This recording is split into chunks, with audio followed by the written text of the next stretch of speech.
Hello YouTube world, Bank Daddy 191181 here with Shade Tree Survivalists. That'd be plural. This video is a response to my fellow founding member and plank owner of the Shade Tree Survivalist, the Uncle Fester 13. Uncle Fester saw my 191181 video and felt compelled to present us with a well thought out video on why he chose Glocks as his concealed carry and combat sidearms. I think his reasoning was well thought out, and his decision to purchase his Glocks was for once, sorry dude, not motivated by a Hollywood action flick such as Last Man Standing or the Lethal Weapon series. At least I don't think so. No, this time he was practical. But even he thinks the Glock is ugly as homemade hell there, tenfold Roger. Just picking at you a little bit there, Fester. I love you. You know that. I agree. Hell, I have bemoaned the fact that the ultra-modern guns are ugly as hell. As fat as Uncle Fester put it, you cannot polish a turd. I am old school, and I like wood accents and steel, by granny. On cars and trucks and rigs, I like chrome and wood accents. So does Fester. However flashy and splashy Fester may like some things, he is at heart a single action army kind of guy. In other words, the old peacemaker from back in the cowboy days. He is also a double barrel shotgun and Winchester model 94 kind of guy.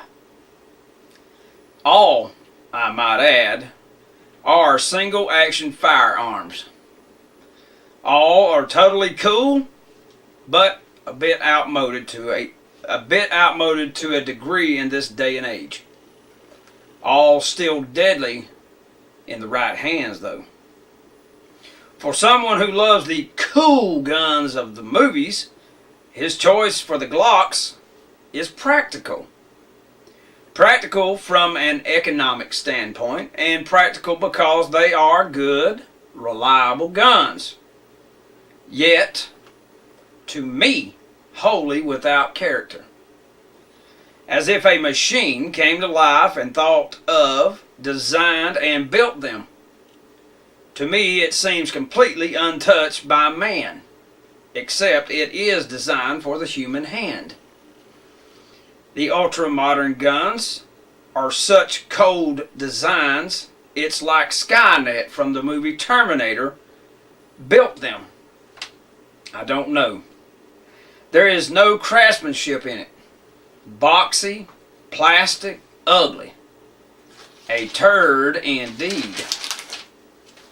Yes, I have seen many 1911s in movies.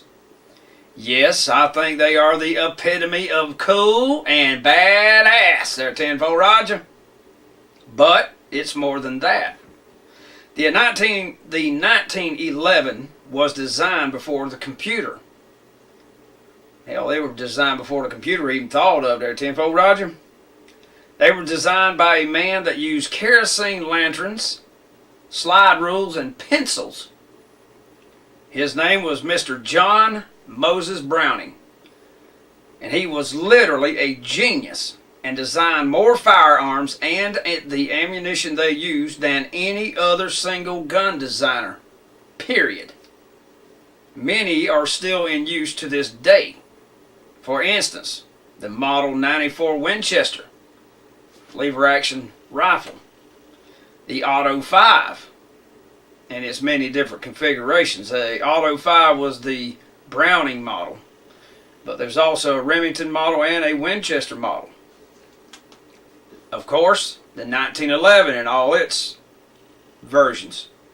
The Browning High Power, or FN High Power, either way you want to look at it. And the Browning Superposed or Citori over and under, very expensive 12 gauge or shotgun, not 12 gauge but shotgun. And it was also his last design that he finished before he passed away. He was actually in the process of finishing off the Browning high power when he died of a heart attack. And let us not forget the Mac Daddy of them all, the M2 heavy machine gun, the 50 cal heavy machine gun that is still being used on every single American tank, every Bradley fighting vehicle, and a heap of Humvees and other armored vehicles in between to this very day. It's that damn good a design. Did you know that the original M2 50 cal heavy machine gun was built and issued to the U.S. Army in 1921? That'll wake you up. Ain't too far away from her 100th anniversary either. Ammunition. Mr. Browning designed and created the 380 ACP, the 32 ACP, the 25 ACP, and the 45 ACP, along with, and I had it here just a minute ago, there we go, the 50 BMG. That's right. Not only did he design the gun, but he designed the cartridge for that rifle. Ooh, doggone, check that big baby boy out. Think about this. I mean, look at that right there. Damn near as long as a damn full-size government model 1911. That's a hell of a note. That's a big son gun. Let me put it down here. You can get a little bit of a dark background behind it, and you can see it a bit better. That is something else. Gray tipped on this one. $6 for that damn bullet. Onward and upward. He invented the slide for semi-automatic handguns. Did you know that? Every semi-automatic handgun, including this M&P, and Uncle Fester's Glocks, and whatever you may carry, if it's a semi-automatic, has a reciprocating slide. That is one of his patented designs. Okay? While he was alive, and while the patent still stood, Browning, the company Browning, got a piece of action off of every gun that had a freaking reciprocating slide. He also invented and perfected gas operation for rifles with his BAR, Browning automatic rifle, the M1918. He also invented many machine guns, including America's first one known as the Potato Digger. I believe it was the 1898 Potato Digger. He also invented the M1917 water-cooled 30 caliber machine gun that U.S. military went to World War I with, and went ahead and fought all the way through World War II. He invented the M1919 air-cooled machine gun 30 caliber that saw service from the end of not World War I, but the interwar period, all the way through World War II and Korea. And then, of course, as I've already stated, the M2 heavy machine gun, the 50 cal M2. As well as, right before he passed away, the M4 37mm automatic cannon that served the United States Navy as well as the United States Army during World War II as anti-aircraft weapon, and served on the PT boats of World War II fame. Check out President John F. Kennedy. He was the captain of PT 109. They would have had a 37mm automatic cannon on there, I would imagine. The genius of the 1911, his greatest design in my opinion, was its short recoil, locked, let me back that up. The genius of the 1911 was its short recoil locked breech. Unlike pistols using the unlocked breech or blowback system, usually in less powerful cartridges such as the 38 ACP, powerful cartridges require the barrel and slide to stay locked together until the projectile, that'd be the bullet, you folks, leaves the barrel and the gas pressure drops to a safe level. The slide is the breech holding the barrel and cartridge together safely until that moment. The moment the bullet leaves the barrel and the gas pressure drops to a safe level.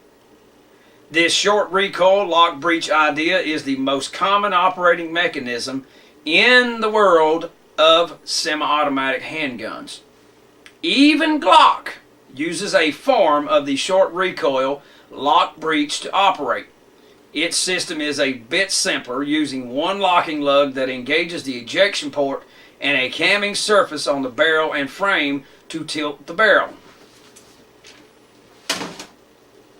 This M&P is very similar to a Glock, so I'm going to have to get up and show this to you. Alright, you can see that right here. Let's tilt it so that we can see what we're looking at here. Now this is the top of the barrel, okay, right here where my thumb is at, and this is a slide. When you pull that back, see, watch it tilts back, okay. So instead of having the multiple ones of the 1911, it has just the one, and I thought I'd had the barrel out of one of my guns to show you guys, but you can see it in the 1911 video. It's the same principle. Alright, it's a little simpler, a little faster and easier to manufacture, but that is John Browning's genius at work, just in a simplified form. Before him and before the 1911, alright, that had not been invented. Glock, when he was building his first handgun, and I didn't turn my doohickey-maroony down so I could see it, he looked at every single successful handgun on the market before he manufactured the Glock. And like I said, this is an M&P, so it's not a true representation of what Uncle Fester or you may have, but it's very close. But he looked at all the successful handguns, and that was the easiest to manufacture and reliable and safe. All right. Onward and upward. Simplifying manufacturing and eliminating the locking lugs that are machined to the inside of the slide and on top of the barrel, as well as the link and pin of the 1911 that attaches the barrel to the frame. John Browning's idea, just accomplished in a different way. So his genius, his ideas, his perfection of design, of thought, has touched even the most modern designs. Now I know that's just got to piss you Glock guys off, but it's true. However, not his artistic flair. This is a beautiful handgun. Alright. Oh, this one here, and yeah, it's loaded. It's useless without it. That's a beautiful handgun. Alright, that damn Glock, sorry, block is correct. Put that back where she's... Alright. The 1911 A1 and the 1911 and the 1911 A1 are beautiful guns. It has character, very pleasing lines, whether it is in its base utilitarian form or the race car lines of the high-end, high-performance race guns, competition guns, or the high-end, hand-tuned and adjusted and hand-engraved models that are true works of art, with all the different scroll work and all that type of stuff. The engravings, what I'm talking about. To this point in my life, I have never seen a piece of plastic that was a piece of damn art and beautiful. A 1911 is a timeless piece of technology that simply will not fade away because it is also a timeless piece of art. Now, to the rebuttal. That was just the introduction. Ha ha ha! To the rebuttal. Point number one. Full-size 1911 A1 magazines of the same caliber will fit in the Commander, which has a 4 1/4 inch barrel, or the Officer, which has a 3 1/2 inch barrel models. These two guns also have an aluminum frame, or aluminum alloy frame. They're very lightweight, comparatively speaking. Not as light as plastic, but they're still metal. The same applies to guns such as Springfield Armory's EMPs, and again are dependent on caliber. In other words, I don't think they make an EMP in 45. I know they make it in 9mm. So if you were to take a 9mm magazine from a full-size 1911, it would fit in there. Onward and upward. Number 2 point.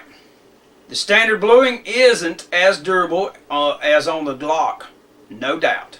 The Glock is probably either a type of Cerakote or Duracoat or something of that nature.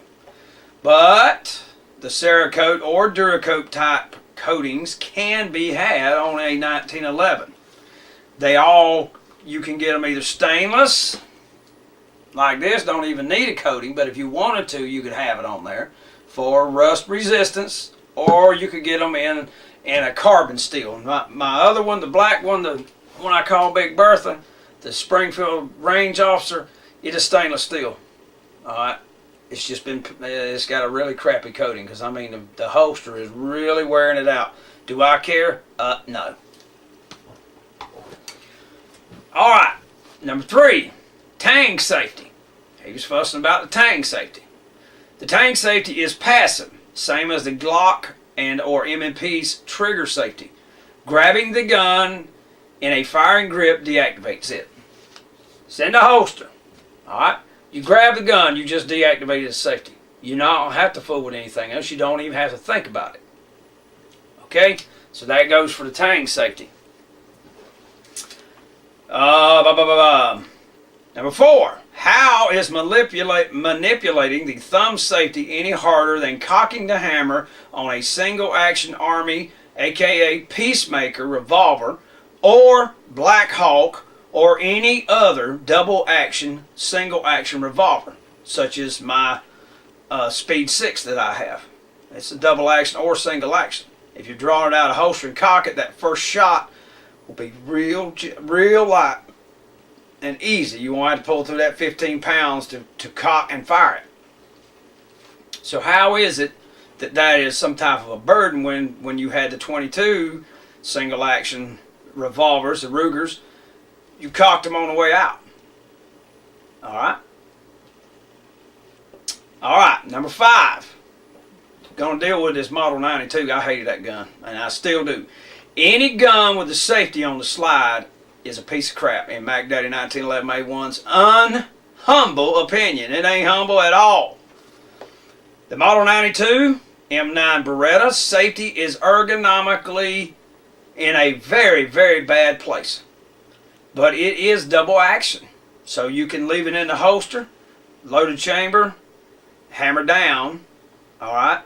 The safety off, and when you draw it out, you got that 15 to 20 some odd pound freaking long trigger pull to get that first shot off. Which shot is the most critical, do you think? Is it the first shot or the second shot? Because the second shot, it goes to single action. Alright? You don't have that long trigger pull, you just got, it's already cocked and ready to rock. So all you got to do is just pull through that small amount of pressure, and it goes boom, just like a double action revolver. But which shot is the most critical? In my opinion, it is a first shot, that cold bore shot. You don't want to make it any harder than it has to be, especially when you damn got the adrenaline rocking and rolling, your hands are shaking like hell.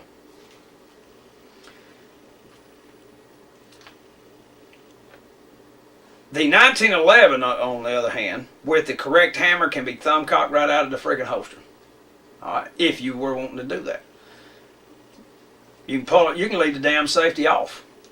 Doesn't need a safety on there. Why? As long as that holster is covering the trigger area. Say it's covering it up there, hammer can be cocked all day. It's not going to fire itself, ladies and gentlemen. Okay? So it is safe until you pull it out of the holster. Alright? Will not fire itself no matter what you do. Alright? It's going to be there. If for some reason the hammer were to shear the first notch, it'll drop down. And for safety's sake, we're going to do this. Make sure it's empty. It'll drop down to this half cock notch. Alright? You can barely tell it. But that's half cock. And that's full down. I mean, it's fully down.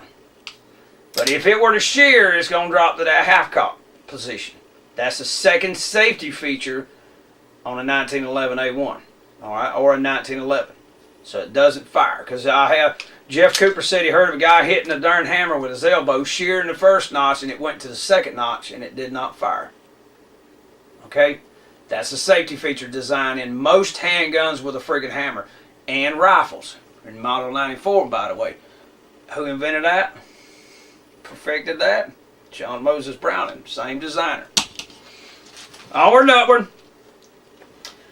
Mag capacity. Everybody's worried about, oh my God, a 7-round magazine, you gotta be kidding me. STI, which makes high-end guns, and Pair Ordnance will hold up, certain models will hold up to 15 rounds of 45 ACP, 14 in the mag, 1 down the pipe. But why? Kill the effing leader and charge. Now, if you're dealing with a group, kill the effing leader without off the bat and charge right in the middle of them. You'll scatter them like crap. I mean, like flies when you swat at them. They'll fucking fly. You are only outgunned if you miss. So if that first shot is dead on the money and you wear right off into the middle of them, you can scatter them SOBs. Again, same argument I've used for the rifle cartridges. Stopping power versus round count. Now you notice I didn't say killing power, I said stopping power. Your 45 has that power. It's a legendary man stopper. Alright? Without having to go resort to being a magnum with all the vicious recoil and report, and the weight of the weapon would have to be increased all the way around once you go into a magnum. Alright. I'm going to come back to this, but mag types will be next, but I'm going to come back to that. Concealed carry, number 7. Mac Daddy does not like baggy clothes, and I cannot do pocket carry. I ain't going to wear that kind of baggy clothes, so that's not for me. The small size doesn't matter. So I just assume carry the full size. I think because of my body size, because I'm not fluffy. I don't have love handles. It's not, the pistol's not digging into my side that bad. Now, if I didn't have an undershirt on and I didn't have a shirt on, it will bother my side, no doubt. But it does not, so I carry mine in the same place all the time. So if I got to reach for it, it's going to be there. And I'll get back to that in a minute. Number 8. How are you going to reload when you're holding 2 1911s, sir, or 2 of anything? You run dry. Number 1, you're having to do this back and forth in order to get a hit, because if you're just doing like this, you're not going to hit shit. You're not going to hit a damn thing. It's 2 guns, looks cool in the movies, practical, it's impractical, and it's stupid. It's a waste of freaking ammo. So yeah, you better carry a whole lot of ammo, because you're going to need it. You're going to miss a lot. Now back to a reliability issue. Any gun, any handgun, any rifle that is magazine fed, if it's used in competition, they're going to tweak, they're going to screw around with the system, they're going to mess it up. If you use a 1911, you use 1 or 2 magazines. You either use a standard Colt style magazine, the original style magazine, or you would use a Wilson Combat. The rest of them, you throw them in the garbage. Ain't worth a damn. They will screw your gun up. They will become unreliable. It's all got to do with these damn feed lips up here. Okay? And if you have a gun that has a aluminum frame, there's some of them that can damage that frame. I'll show you what. I'll tell you what. Right here's one of them. This is a crap design. I wish I'd never bought them. I did. I paid big dollar for them. These are Chip McCormick. You see that right there? Let me get up from this damn chair.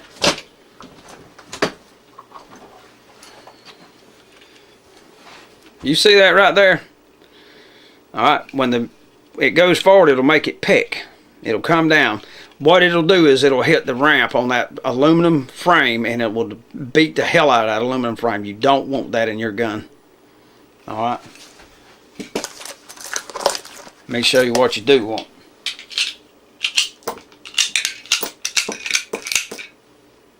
That ain't the right one either. Now on a steel gun, it won't hurt nothing.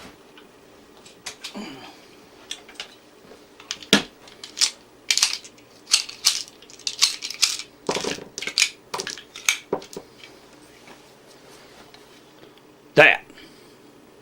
Alright, will not hurt it. Now that's just strictly for a aluminum polymer kind of gun. Okay, this is perfectly acceptable on a steel gun. That's the original design. Okay, And this Chuck McCormick has it very similar to it. But my guns do not like these 10-round magazines. Alright. And I wish I'd have never bought them. Standard 7-rounder or 8-round Wilson Combat are perfect. These here are not so perfect. Okay, so you got to watch out when you're dealing with magazines. The original design. Alright, you go to messing with it. Going with the springs, different magazines, you're going to get into trouble. Alright, whatever your gun came with, that's a new gun now. You buy the same type of magazines. You will not find one with these down gun pointed ends in a down commander or an officer if they're aluminum frame, because that alloy is not as strong as that steel, and that steel over time it banging into that feed ramp on the frame will destroy that gun. Buy Wilson Combat instead. And that goes just like Uncle Fetcher was talking about the Glock magazines. That's what I'm talking about. Real deal factory mags. This is Mac Daddy 1911A1 with the Shade Tree Survivalist saying, alright, Fester, where's part 2, slacker? Sorry for being so long-winded, y'all.